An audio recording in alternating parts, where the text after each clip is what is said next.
የሥነ ምግባር ፍሬ ላይ እንደርሳለን እንደ እግዚአብሔር ፈቃድ። ዛሬ ምኩራብ ይባላል። የአብይ ጾም ጉዞ ክፍል 2 የምንቀጥለው በአብይ ጾም ጉዞ ወደ ኢየሩሳሌም በሚል ርዕስ ነው የምንጀምር። እስኪ በአብይ ጾም በሉ። ጉዞ ወደ የት? መሳፈሪያ ብታገኙና ብትሄዱ ደስ ይላችኋል? ኢየሩሳሌም እስኪ የሚፈልግ እንድፈልግላችሁ ነው። ኢየሩሳሌም አታወጡም እጃችሁን አትፈልጉም ማለት ነው። ኢየሩሳሌም ብር ቢገኝ መሄድ የሚፈልግ በቃ ትሄዳላችሁ። ለሁላችሁም እኔ አዘጋጃለሁ። የፈጀውን ይፍጅ። ለሁላችሁም እርግጠኛ ሁኑ በዚህ እና የምንሄደው ዛሬ ነው። ዛሬ እንሄዳለን ኢየሩሳሌም። ርዕሳችን ምንድን ነው? በአብይ ጾም ጉዞ ወደ የት ነው? ወደ ኢየሩሳሌም እንሄዳለን ነው። ስለዚህ በሁለተኛው ሳምንት ኢየሩሳሌም መሄድ በሶስተኛው ሳምንት በአብይ ጾም ጉዟችን መሆን ያለበት ወደ ኢየሩሳሌም ነው። እርግጠኛ ነኝ የዛሬ ሳምንት ከነበራችሁት ማንነት ትንሽ አንድ እርምጃ አልተንቀሳቀሳችሁም? ጉዞ ነው ብለናል እኮ አይደል እንዴ? ትንሽ መራመድ አለ። የሆነ ነገር ማለት የሆነ ወይ ቢያንስ የይቅርታ ልብ ይዘን ይሆናል ብዬ አስባለሁ። እስከ ዛሬ ድረስ ቢያንስ እስከ ዛሬ። እስኪ ደግሞ ከዛሬ በኋላ እግዚአብሔር ደግሞ እግራችን እንድንነቅለው ይርዳል። ጉዞ ነው ብለናል። እንሂድ እየተባለ ቆሞ አይዋልም መችስ። በአብይ ጾም እንሂድ ነው የምላችሁ። የቆምንበት የሆነ የተሳሳተ ቦታ ካለ ከሱ ተነስተን ወደ ሆነ ነገር መሄድ አለብን እና የቆመ እንጨት ካላፈራ መውደቁ አይቀርም እና መንቀሳቀስ ይገባል። ስለዚህ ዛሬ ደግሞ ወደ ኢየሩሳሌም እንሄዳለን። እግዚአብሔር ቢረዳል። ሳምንት ወደ ቅድስት ሄደናል። በመጀመሪያው ሳምንት በዘውረደ ጀምረናል። ዛሬ ወደ ኢየሩሳሌም እንሄዳለን። ምንድነው ኢየሩሳሌም? ወንጌል፣ የዕለቱን ወንጌል መሰረት አድርገን ነው የምንማማረው። ጌታችን ኢየሱስ ክርስቶስ በቃና ዘገሊላ ተአምራት አደረገ። ዮሐንስ ወንጌል ምዕራፍ 2 ጀምሮ እስከ ቁጥር 10 የቃና ዘገሊላውን ታሪክ የሚያጠቃልል ነው።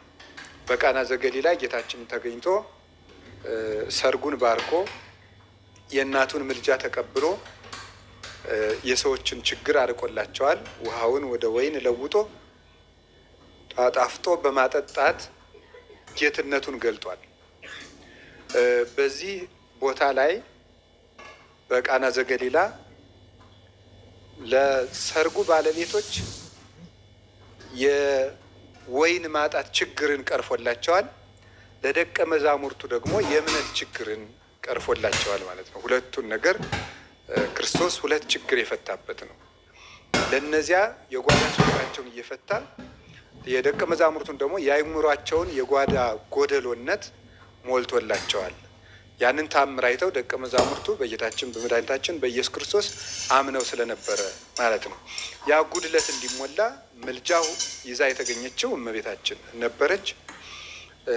የእምነት ጉድለት ኖሮበት ሕይወት ያጣውን ጣዕም ያጣውን ዓለም እመቤታችን በማማለድ ሕይወት እንድናገኝ የእምነት ሙላት እንዲኖረን አድርጋለች። በዚያ እንግዲህ ጌታ ኃይሉን ገልጦ ጌትነቱን ገልጦ ለደቀ መዛሙርቱ አምላክነቱን ካስረዳ በኋላ ቁጥር 11 ስትደርሱ ዮሐንስ ወንጌል ምዕራፍ 2 ቁጥር 11 ከዚህ በኋላ ወደ ቅፍርናሆም ሄዱ ይላል። እሱ፣ እናቱ፣ ወንድሞቹ፣ ደቀ መዛሙርቱ ወደ ቅፍርናሆም ወረዱ ይላል።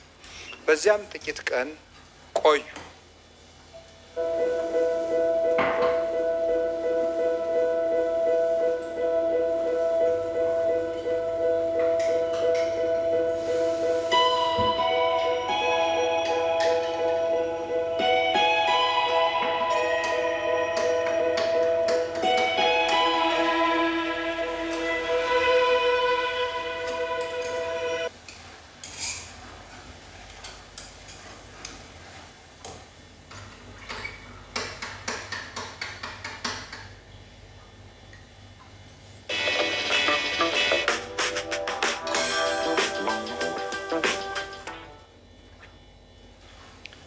ጥቂት ቀን ቆዩ እዚያው።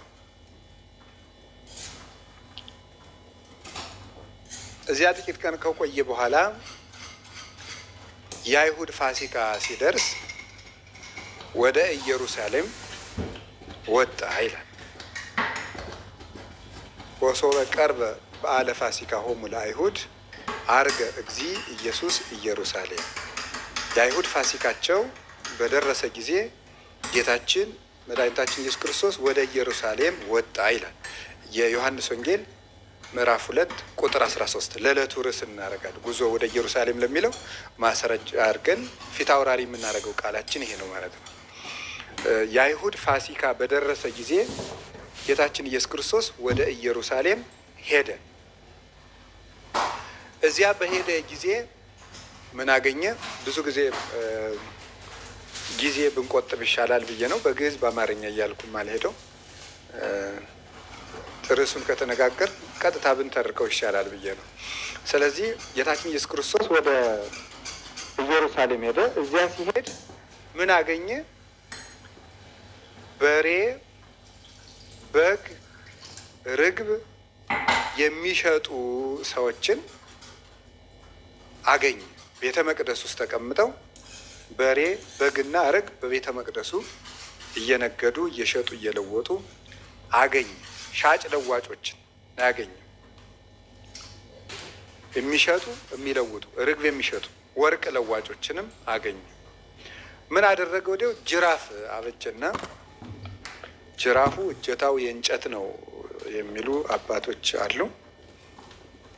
እጀታውን የእንጨት የሆነ ጅራፍ አበጅቶ በዚያ ጅራፍ በጎችን፣ ላሞችን፣ በሬዎችን ሁሉ እየገረፈ ከቤተ መቅደስ አስወጣ። አስወጥቶ ገበታቸውንም ገለበጠባቸው።